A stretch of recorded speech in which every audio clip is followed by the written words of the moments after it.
Hi, everybody. Welcome to Halo Love and Country.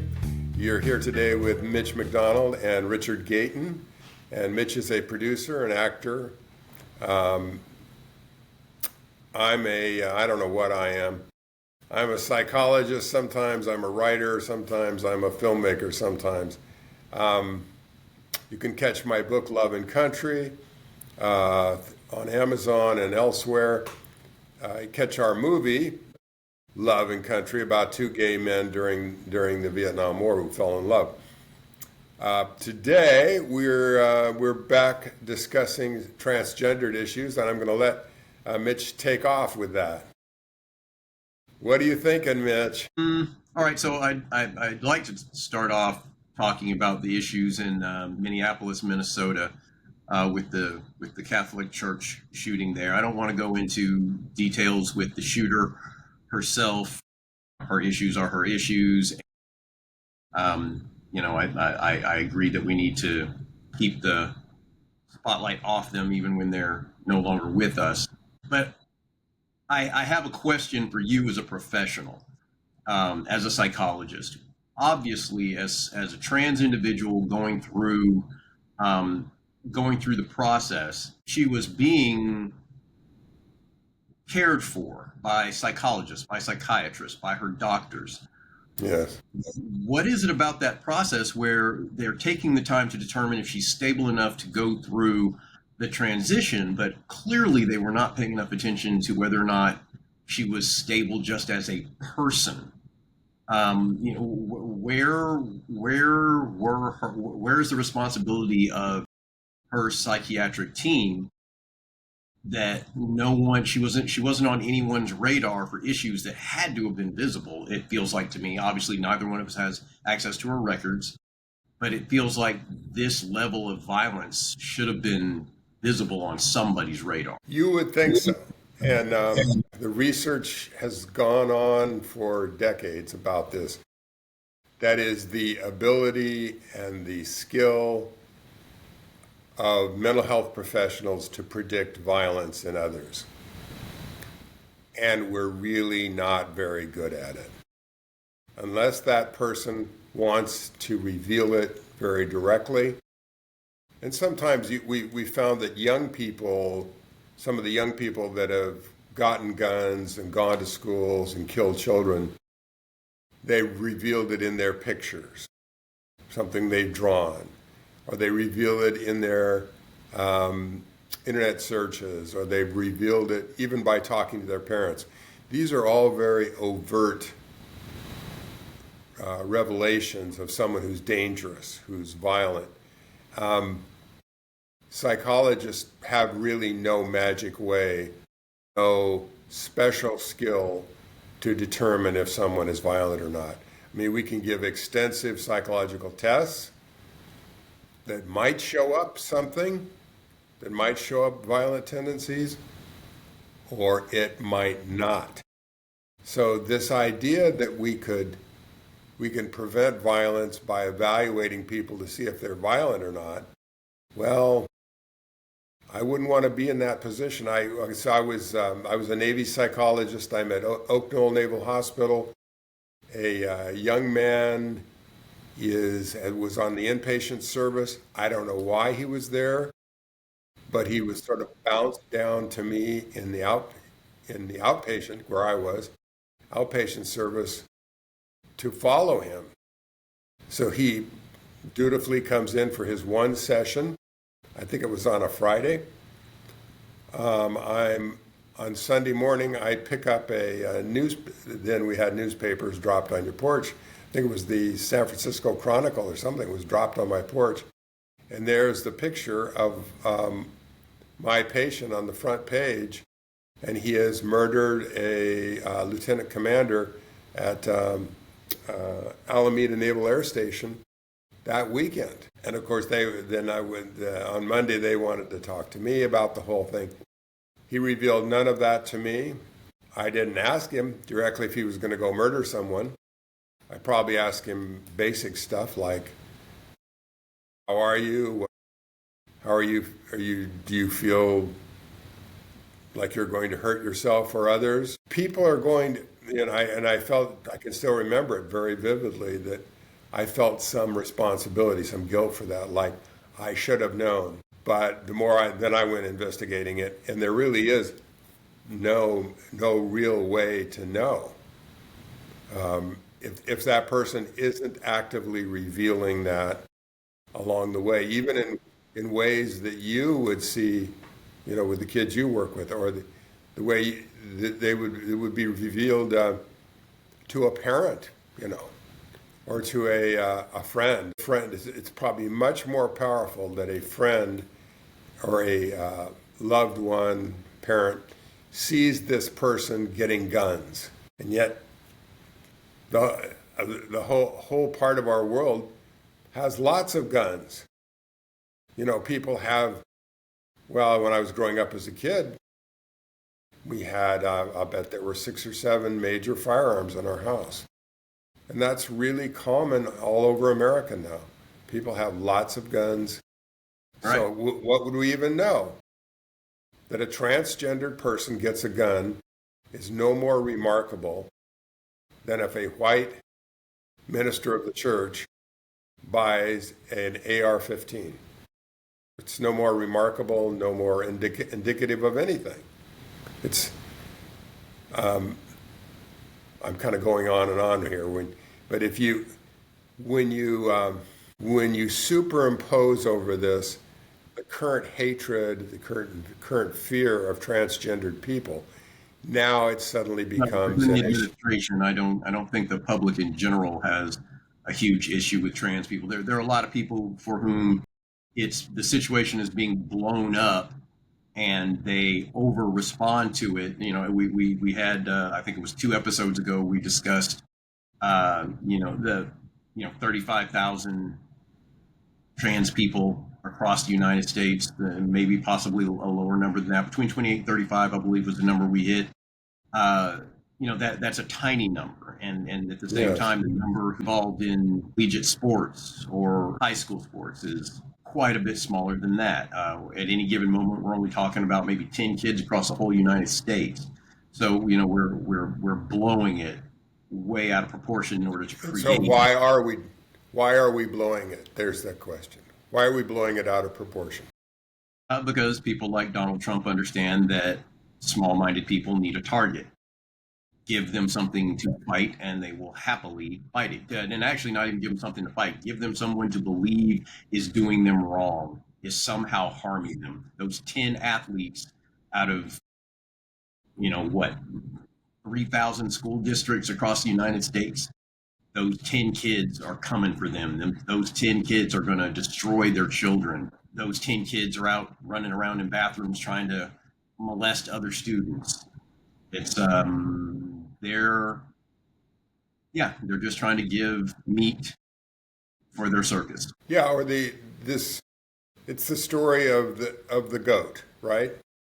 The goat that is when the village is having trouble with their harvest, when the rains don't come, when people are starving, you take a goat and you stake it outside the village and you slaughter the goat. Or you allow animals to kill the goat. And that is your scapegoat, right? That's someone you can blame, something you can blame. You get it off of you. When you see the issues in our country right now, some people, like you said, I think probably a small number of people, are looking to blame transgendered people. I mean, it's like this national tragedy that we've had. How many mass shootings this year? 260 or something horrible. I don't have the statistics. And a lot of these are children. I mean, what do we do with that as a nation? It's so grossly unacceptable and sad and tragic, and it's a horror is what it is. It's an unimaginable horror that's actually happening. Right, and even though Okay, so President Trump turned around at some point during the week. I forget exactly when it was floated because it hasn't been stated as an official position we're going to yet. But he floated the idea that we basically return trans people to the former list of the mentally ill, and then just straight across the board deny all of them gun rights. So then the NRA steps in and says, we're not going to support anybody losing their gun rights without due process by individual, as you would expect, which is the Bless the same NRA. problematic. Well, no, because it's the same I don't problematic. know. It's It's the same insane, but problematic. Yeah, it's the same rhetoric we've had for as long as, well, not quite as long as I've been alive. They've gotten a lot more power since the 80s. Uh, but the idea that they're just going to make it so that we're going to make sure there is no meaningful reform. We're not going to, whether or not it's because this completely blown out of proportion, completely inappropriate. Oh, one trans person has now killed 2 people and harmed a couple of dozen others, so we have to make sure trans people don't have guns. Apparently, we can't just do that with the single largest group of people causing the harm, white males, in any number, at any age group. They are still the problem. And the NRA, rather than saying, there's a place here for correction, they're simply just across the board going to say it doesn't matter who you're trying to do it to. We're not going to allow you to deny anybody their due process, which constitutionally is what you want to hear, but structurally ignores the problem. and how do you change the structure? There's the thing. No, and that's amazingly simple. We have a Congress for that. Unfortunately, we also have lobbyists for that, and the lobbyists are paying Congress to sit on their hands. Well, it does bring us. It brings us to the bigger issue. What is the issue with guns?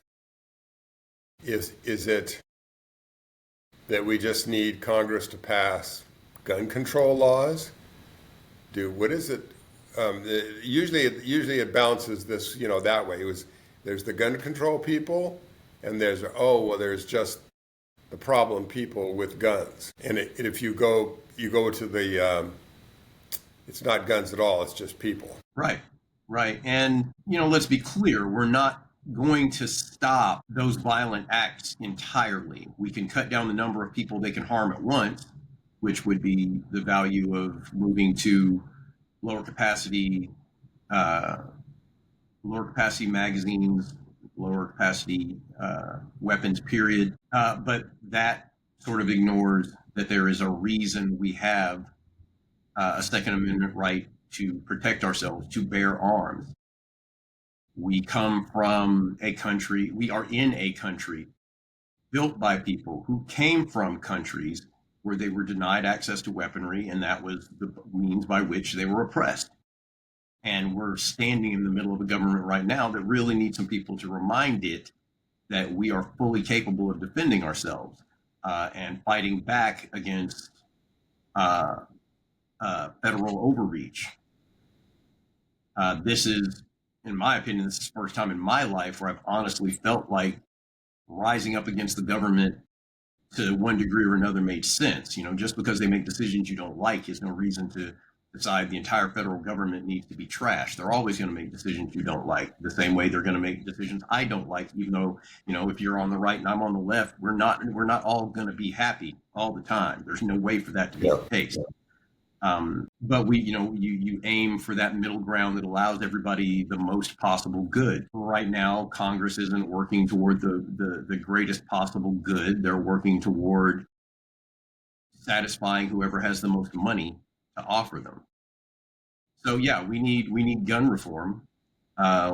We certainly need across the board background checks. I don't feel like we need to do anything other than that, because if we have a common sense listing of people, crimes genuinely make it unsafe for us to be giving them firearms, we're doing as much as we can do. there is the other side of that, which is, why do we make so many guns? Why do we sell so many guns? It's been shown more than once that there are more guns in this country than there are people to carry them. I don't even have an issue with that. If you have a gun and I have a gun, then we both have guns. What are we worried about?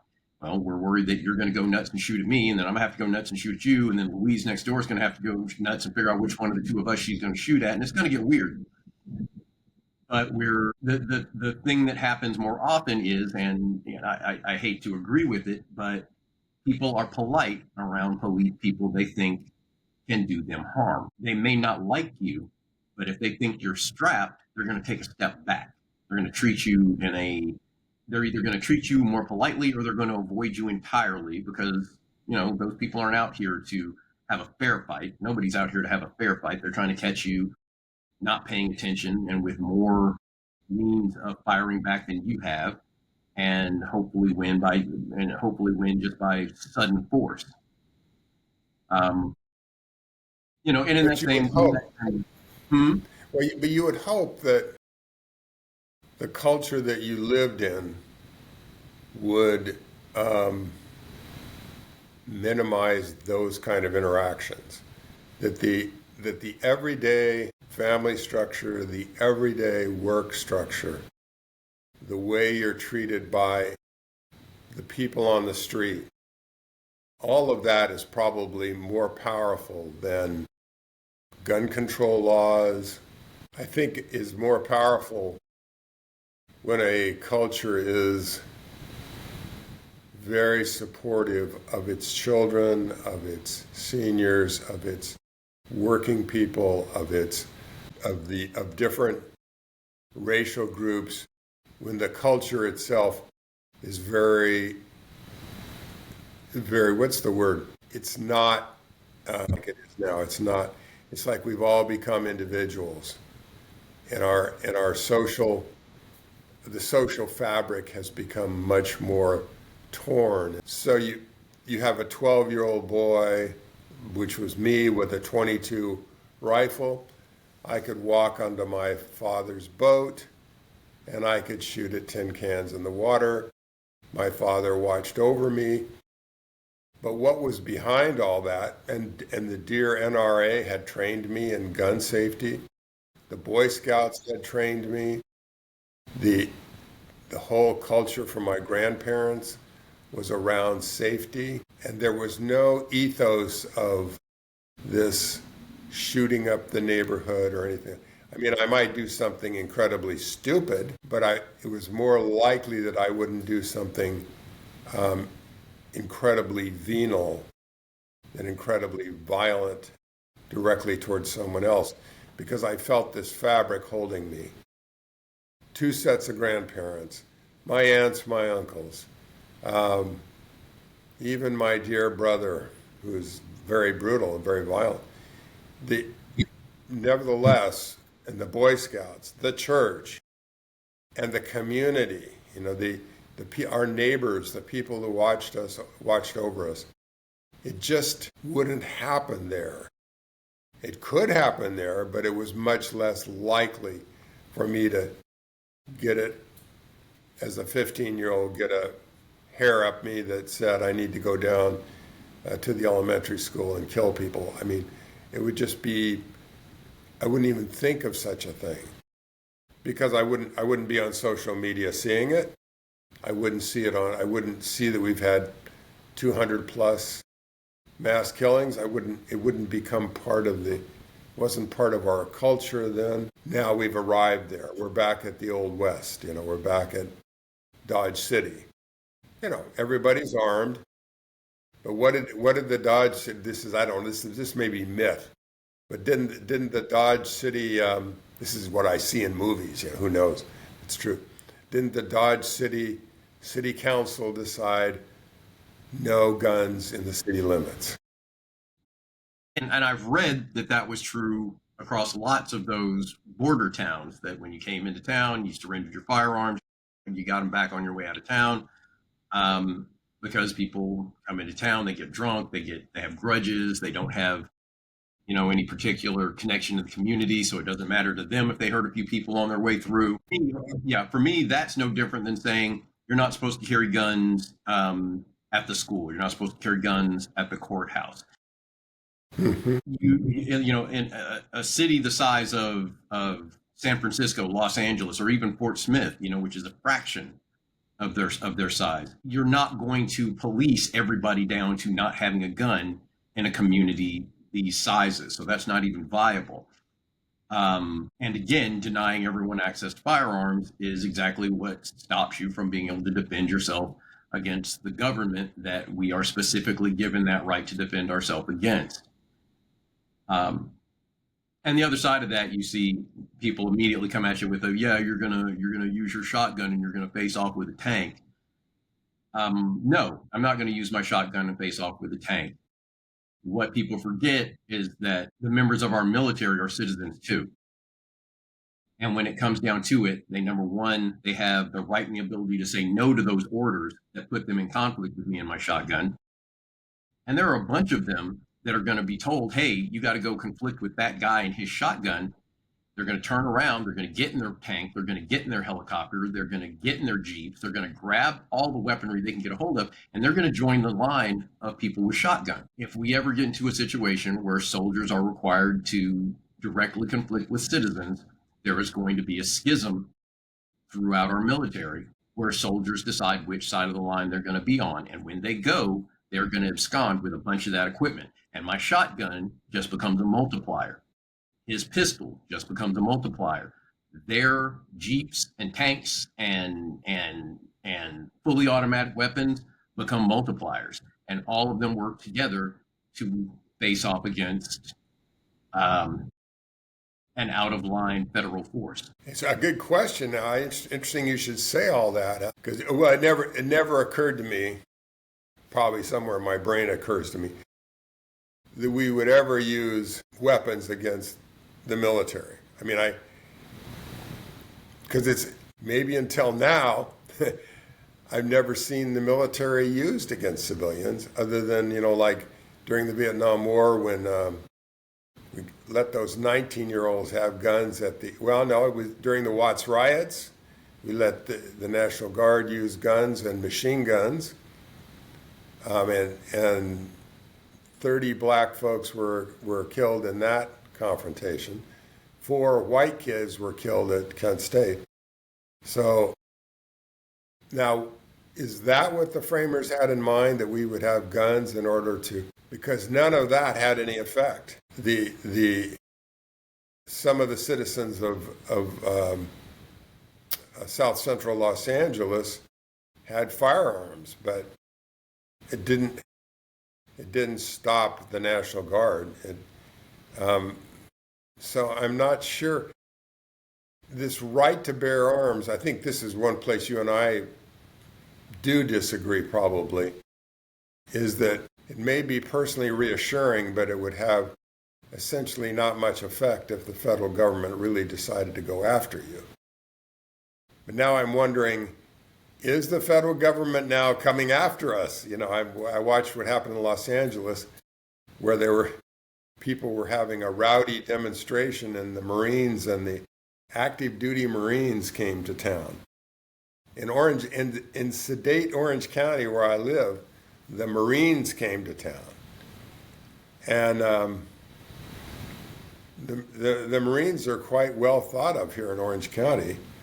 There was no need for them whatsoever. There was no need. I guess you could gen up some kind of a need in Los Angeles. There was some broken windows there and some burning of cars, and in about a 3 square block area of 60 square miles Los Angeles or something. Actually, there was no reason at all. No, it was just Trump doing federal overreach. But would have guns, is that what the framers were talking about? Is when we should use, I'm making the counter argument now. Should we be using guns to deal with the federal government? I don't see that as realistic at all. It sounds like that it's reassuring to you, though? Reassuring. That's an interesting word, reassuring. Um, it is always reassuring to me to know that I have the means to defend myself. Whether or not I can effectively do so is a different ballgame. Um, uh, you can give me a sword and put me in front of Bruce Lee, and I'm still going to get my ass whipped because Bruce Lee is going to take that sword from me and spank me with it and then do all sorts of other rude things to me, which I deserve for going up against somebody whose skill level is that much higher than mine, in a fashion that suggested it would even slightly be a fair fight. If I'm going to fight Bruce Lee, I'm showing up with 10 other guys and we're all armed because none of us are going to try to throw punches at Bruce Lee. You're a fucking moron if you think you're winning that fight. Realistically, I'm probably not even going to try to swing a punch at Chuck Norris, but I will defend my family, my home, my neighbors against an invading force, no matter who they are. I don't care if it's a bunch of punk kids from down the street or a bunch of hooded Klansmen or some angry cop who for some reason has decided he needs to harass his wife who lives on my block, or a bunch of ICE agents not bothering to identify themselves and trying to snatch children from the bus stop across the street from my house. You have to do what you have to do. And there is a point where it's not just someone made a mistake and we need to be addressing what that mistake was. At some point, it becomes policy to abuse and disenfranchise. And that's where we're at right now. It is all about abuse and disenfranchising the people that can correct the abuse. Grossly violating people's rights to Yes. due process. Yeah. And we can continue to hope. Yeah, and we can continue to hope that Congress steps in, which they have failed woefully to do to this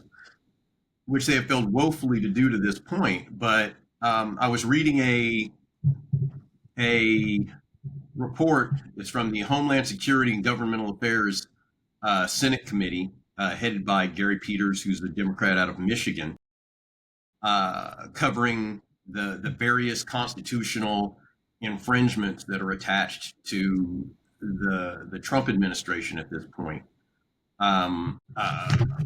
Across the board, First Amendment violations, denying people their speech, their right to associate, interfering with religion, Fifth Amendment violations, due process has basically been thrown out the window.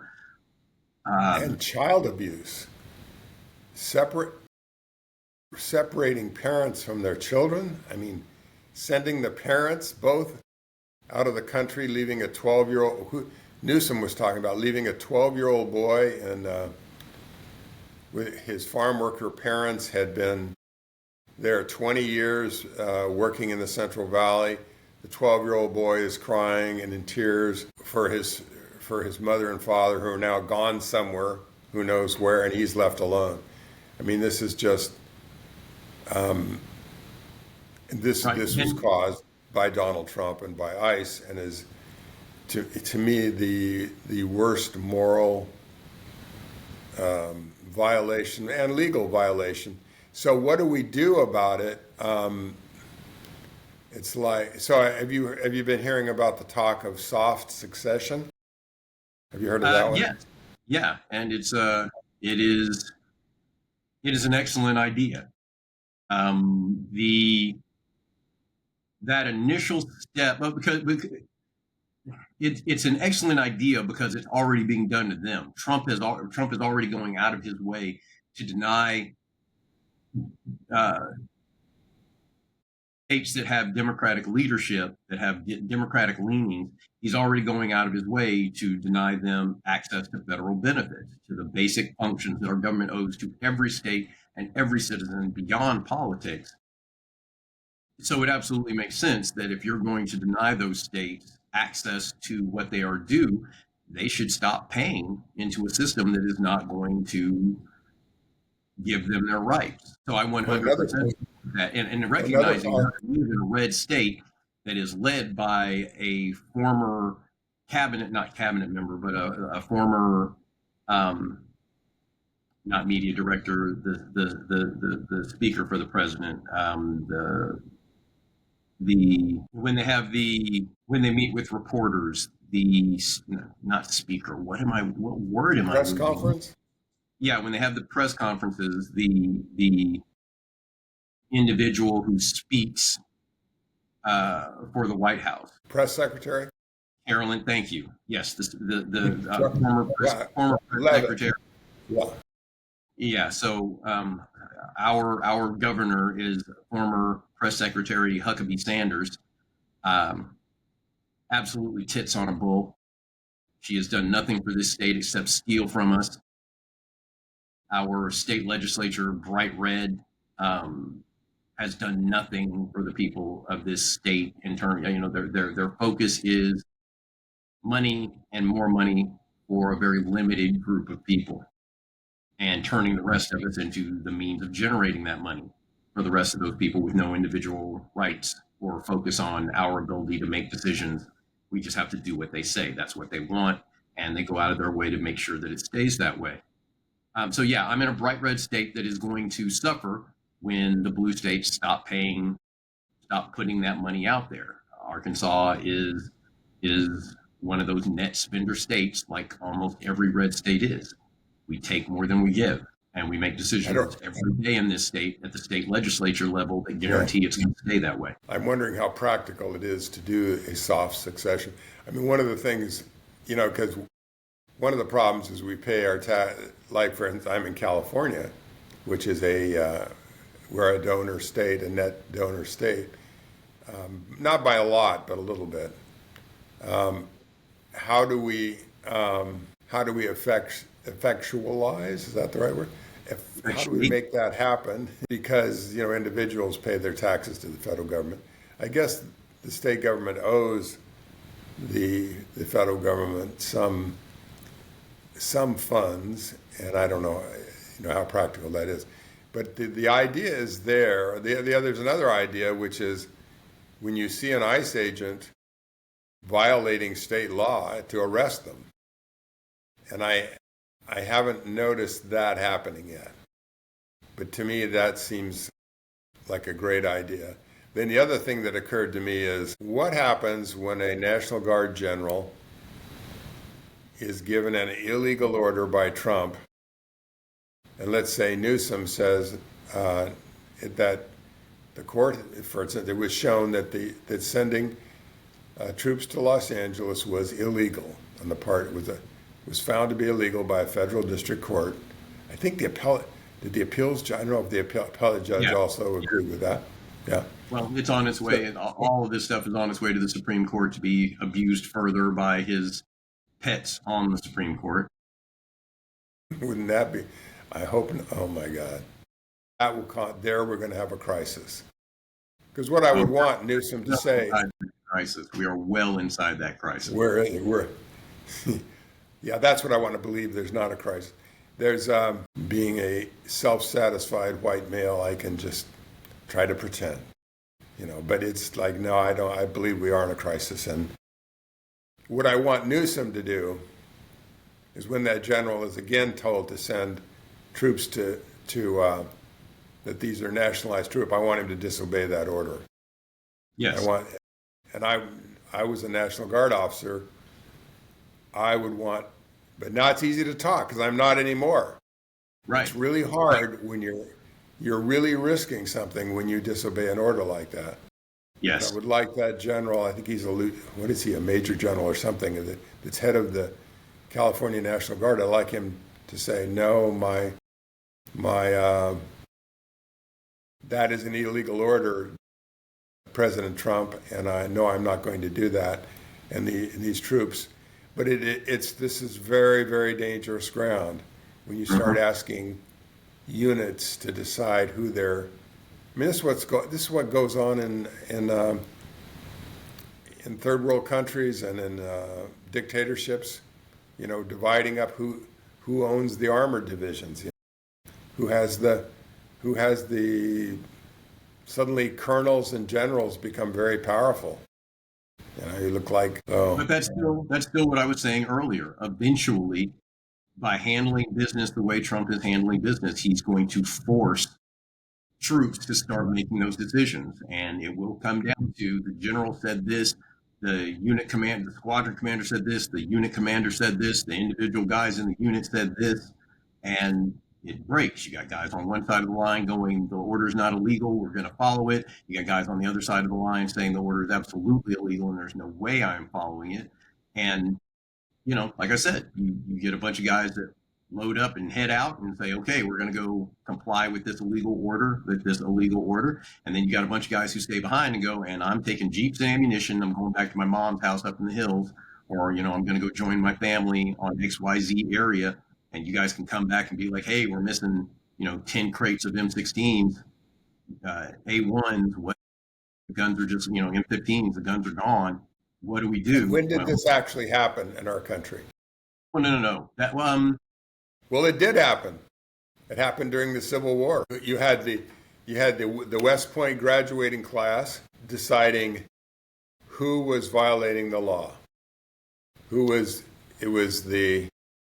the South in violation, or was the North in violation by not allowing the South to succeed? And each class divided along that. Many of them went to the South. Many of them went to the North. A lot of armories were taken by the South. A lot of the armories were maintained by the North. Everybody started dividing up and fighting with each other. And that I don't want to see ever in this country again. No, I don't want to see it either, but I would rather see that than us just walk quietly into dictatorship, and it still feels like that is what we are doing. It has taken 6 months for the courts to start doing what they should have done with the very first order. The first time he came out, where is that list? I had a list of January 20th. Declared a national emergency at the southern border, issued executive order seeking to end birthright citizenship, plans to strip employment protections for federal workers. It's a long list of just stuff that he did on January 20th. And of the list that I'm looking at, I say half of these things are clear and obvious violations of constitutional right. And, so they say, the court has to wait till somebody who has standing comes in and then they file and and dance.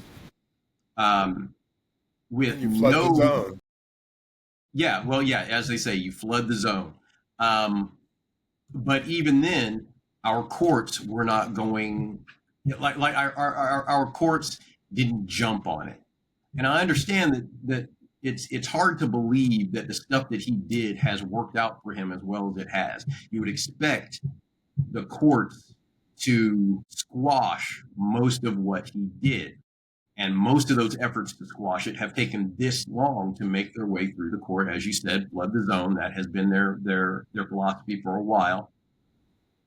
And in the end, most of what runs this country is just a series of gentlemen's agreements. Yeah, that's the thing. The only thing that to date that I have felt like should have happened under Biden to fix the foreseeability of what we're dealing with right now was, as soon as the Supreme Court said the president can do no wrong. If you are a sitting president, you cannot commit a crime. Biden should have immediately turned around and gone to Congress and said, fix this. Write the law so that I can sign it that says every president is always responsible for his actions. No one is above the law. Write that so I can sign it and we can protect our country. Everything else, you could, cockeyed one way or another, it is what it is, but that one should have been plugged the day our shitty Supreme Court decided to go in that direction. And we are well aware that we're going to have to wait till midterms to fix almost everything else that's going on right now. All these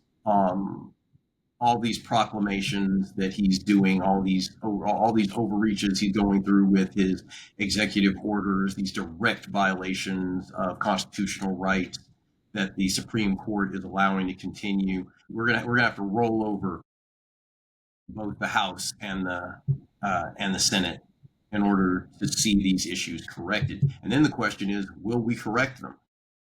If the Well, Democrats come yeah. flooding in November, will they actually do anything, or will they just sit back the way they're already sitting back? Well, some of them Even aren't sitting back. Like, the if you watch, majority. you, you got to have Newsom is not sitting back. No, I'm talking Congress. I'm talking Congress. Yeah, but Individual if we governors. get if we get a presidential candidate that says, on day one, I will reverse every single one. See, I have them lined up. 194 executive orders will be reversed on day one. I mean, that's um, it, I think what we're learning is that you have to fight fire with fire, and that's. I think some Democrats are starting to wake up to that, but not the whole. We still have these reasoned, and I'm a very reasonable guy. I want to be reasonable, and some of the senators like Murphy makes very good, reasonable arguments. But reason is not going to move people, unfortunately, in this climate. It has to be loud, attention-getting, resolute action, and to somehow stay within the Constitution while you're doing it. It's. I mean, for instance, I suspect the British sounded very reasonable as they were oppressing the the colonists, and the colonists were, freaking out, throwing tea uh, into Boston Harbor, and doing all kinds of political theater and that sort of thing. And it's time for the Democrats to do all kinds of political theater, and it's time for them to take a lot of symbolic actions, and for us all, for us all of us to turn out in demonstrations, and any chance you have an opportunity to protest, to make a statement. I mean, this is kind of what we're doing today, I think, is in our little part of the world, our little tiny part of the internet, is making some kind of a statement. Well, no, and that is the general Democratic problem, where we're more about making statements and taking action.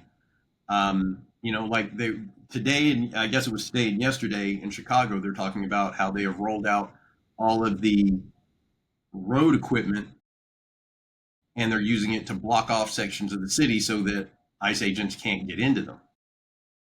Technically, nobody can get in them. I guess you got to park somewhere and walk your happy ass in. Um, Perfect. uh, yeah, Will it yeah. really? Is it really going to work? I mean, can they really block off the city that well? Uh, Like I saw the trucks lined up, the salt trucks. yes. They were lined up, but then I saw traffic going by them, so I'm not quite Right. sure how that was Well, going to work. and what I assume is that they're bottlenecking it. People in town know, don't use the main thoroughfares. Go Hmm. use the side roads. The ICE agents are having to come in from somewhere outside town, and you're bottlenecking them so that they can only come in certain positions, and then you can just stop them. Which is one of the things that happened today. They had a bunch of ICE agents who were circling town trying to get in, but they were being blocked at all the exits, and they had no choice but to just turn around and leave. I'd love But to see that. that requires the active involvement of your city government. They have to Yeah. say, we're going to put cops on all these exits. We're going to put workers on all these exits. And when you see the ICE vehicle show up, you just don't let them through. And you stop traffic until such time as the ICE guys decide to turn around and go the other way. And then everybody else can make their way in. Now that'll be a violation of federal law, though. That's a Okay. violation. That's impeding ICE. That's impeding the. Here we go. But that's good news, isn't it? That's Well, action. again, if the action that they're, if you have every reason to believe they're coming in to commit unconstitutional acts themselves, you're not violating any law. You, as agents of law enforcement, you are allowed to stop someone from committing a crime when you realize they're going to commit it. You don't have to wait for him to shoot someone to say, that guy's angry, he has a gun, and he's going to screw up before the day is over. It's time to corner him, get him calmed down, get that weapon away from him, or at least talk to him about what it is he thinks he's out here doing. If he walks down the street with the gun in his hand screaming, I'm going to kill Tony, okay, you're done now. And that is what ICE is doing right now. They're walking down the street screaming they're going to kill Tony, because we have seen them kill how many Tonys already? We don't have to wait for them to kill the next Tony to say whatever you're up to is inappropriate. You don't belong here. Okay, let's say an ICE agent gets through. I think they will. They'll find a way to walk through. Yeah, they'll eventually get through. And we find them beating I don't know what they're doing. They'd find some guy, tackle him, decide to take him in. They tackle an American citizen, let's say that, decide to take him in. Should the Chicago police arrest that ICE agent? We actually don't even need to go that far. They don't need to tackle a citizen. They're tackling random people with no true knowledge of whether or not those people are citizens, non-citizens, anybody. They just walk up, grab somebody, and start. Because they have brown skin. Yeah. That's your mode to step in. Who are you guys, and why are you here? I'm a cop in this town, and there are laws I have to follow. If you are from a government agency, there are laws you have to follow. Let me see your warrant. And if you don't have a warrant, what you just did was assault and attempted kidnapping. So should the Chicago police arrest them? Yes. I wonder if that'll happen. I think they should too. I wonder if that'll happen. I would like to see it, but. Well, and it does happen. It happens all the time. We get that funny story every once in a while where there's federal drug enforcement guys and city drug enforcement guys, and they're doing drug deals with each other because they don't realize what side of the line each guy's on. And then it comes time to make an arrest, and you got city guys fighting with federal guys, and everybody's talking about, you get down, no, you get down, you drop your weapon, no, you drop your weapon. And then somebody ends up getting arrested because somebody has to shut up and give in so that they can sort it out. Yeah, it happens all the time, and it's absolutely going to happen again. And this is a situation where the city should be condoning. They should be encouraging this to happen. When you go out on the streets, if they do not have warrants for the individuals they are trying to take, if they are not identifying themselves, they are part of the problem. Take them down. And you don't even have to take them down. If the cops step in and go, you don't have a warrant for this man, he's not leaving here with you, get back in your vehicles and go. The ICE agents won't be happy about that, but if they're looking at a wall of 50 cops to their 6 agents, they're going to leave. They're going to leave the same way that if they get surrounded by enough citizens, and those citizens are really making it clear that they're willing to do harm to those agents, unless they let go of the person they've got, they leave. And eventually, the real fear there is that eventually there's going to be an agent who decides to put somebody down. He's going to hit somebody with the wrong weapon. He's going to fire shots, and then all hell's going to break loose. And whether that ends with a bunch of ICE agents handcuffed on a sidewalk or a bunch of ICE agents dead because the crowd got to them. But it means the police, the local state police being willing to enforce the law. And the governor's got to say yes to do that. Or the mayor needs to say yes to do that. Well, the mayor needs to let them know that he has their back. They only have to do their job. And when somebody walks up to a random citizen with no cause, slams them to the ground, throws them in handcuffs, and throws them into the back of a vehicle with no legitimate legal right, with no legitimate legal documentation that says they're even supposed to be there doing what they're doing, it is the job of the police to step in. It just is. That seems right to me. But that's when federalism becomes tested. Where we actually have 50 separate little kingdoms that are under this, not kingdoms, let's call them 50 little governments that are sitting underneath the federal government. And what happens when 20 of them decide that the federal government is violating the law? And But they kind of just we've kind of been talking on the big picture, a little bit of the local. But how on earth do we protect our trans brothers sisters from this craziness that's going to go? Those two people that were with us on our last podcast, is Zoe and Zach. How do we protect our friends in a situation like this? I like what you said, which was that the it's a very tiny minority of people who have this anti-trans hate going on.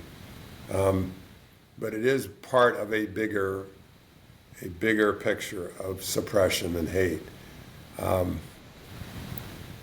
don't know. I guess what I want to do is to keep speaking up and to take whatever action I can on the local level. I've got a couple of trans friends, and I'm hoping they know that I'm going to be there for them if this shit starts locally for them, you know. And I hope Zoe and Zach are safe. That's what I want. I don't know if they are or not. I hope they feel relatively safe, but I don't know. Yeah. Do you feel like they're safe? They are safe where they are safe. I think that's the answer to the question. Here in the city of Fort Smith, we go out of our way to make sure that everybody's rights are acknowledged. Over the last 10 years, the city fathers have gone a long way toward acknowledging just the breadth of human rights. They were always willing to do that when it came to Klansmen coming down out of the hills, Nazis coming down out of the hills and wanting to do speeches, have parades. They were always, hey, they're not hurting anybody and they're allowed, it's freedom of speech. They were less, and in the past, they were less accommodating with the rights of everybody else, or I should say of the liberal to progressive side of the street. That's balancing out a lot more lately. Our police force is covering a broader group of humanity. Their rules of engagement have drifted enough, have been shifted enough that you have no reason to believe a cop in Fort Smith isn't going to follow, at the very worst, the letter of the law, and at the very best, the spirit of the law. You can believe that the cops are, for the most part, going to follow the spirit of the law. I still have issues with them. I could list problems that I have had, problems that I have seen, but I think you could generally trust the police in this city to look out for the best interest of the people. And if someone is harassing or attacking someone for their race, for their sexuality, for whatever, I believe you can expect the police here to act on where the violation actually lies. Where I know there are people who have plans to protect people that ICE would target just because of the way they look, and I know that's true on my block. We've had conversations on this street about what to do, because and ICE has been here in town, but they have not been down this area. They've not been on this side of town. And we've had conversations about, what everybody needs to do. Not everybody, but the people involved have had conversations about what they need to do and what defense they can expect from their neighbors. That has also been true of the few houses on the block that fly a rainbow flag. If somebody is giving you grief, I'm just down the street. You have my number. You can stay in the house and I can come down. And I'm happy to do that. Why are you in front of these people's house? Why are you making all this noise? There's children around here. You need to go. This isn't whatever it is you think you're doing. It isn't going to end well for you. This isn't what we do in this neighborhood. Go away. And you keep them busy until the cops show up. And then the cops can deal with them. Why are you on these people's doorstep? You need to move. And would the Fort Smith police intervene if they did not have a warrant? Let's say you have a factory worker in the house of your neighbor, and somebody comes to the man comes to the door without a warrant. Would the Fort police intervene? And that's the discussion that we had. If the people show up on your doorstep with their masks, you don't go near the door. You don't answer the door. You don't give them anything. but you call, you let the rest of us know that there is something that needs to be done. Why are you That on those makes people's sense. doorstep? Do you have a judicial warrant that says someone in that house should be leaving with you? Um, I have to admit that I am not above cutting the stems of some tires. You know, they only carry one spare. You take out enough tires, they can't take anybody anywhere. They run out of vehicles to leave in. Although in this Let's not neighborhood, admit, let's not admit to something that's going to get you in trouble here. oh, well, we haven't done anything. We're just saying what we're willing to do. We haven't done that. It's not a crime to say I am willing to interfere, and really even and if that's going to get me the attention of anybody in authority, we've had at least 3 other shows that put me in that same bottle already, so I'm boned. Uh, but that's fine, and that's fine. I would rather go out fighting the good fight. You know, it's that same thing. I'd rather die fighting than live on my knees. I hope to get a Well, good. amen on that. We're out of time now, and we thank you. Boo! Boo! I Now we can't shut up, but we'll try. And thank you for attending here, the Church of the Open Mouth. We have both done a lot of talking. This is good, and the cool thing in America is that speech is free still, and that we are lucky enough to be able to give our opinions, and that we live in a democracy still, sort of, that's under direct attack, under direct threat from the federal government and from our president. And we ask for your support in taking care of our gay, lesbian, transgendered brothers and sisters.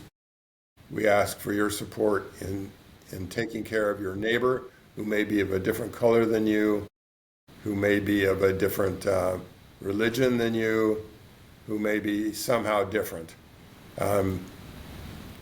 Take care of them, stand next to them, stand with them, as we will stand with you. And thanks for listening. Bye for now.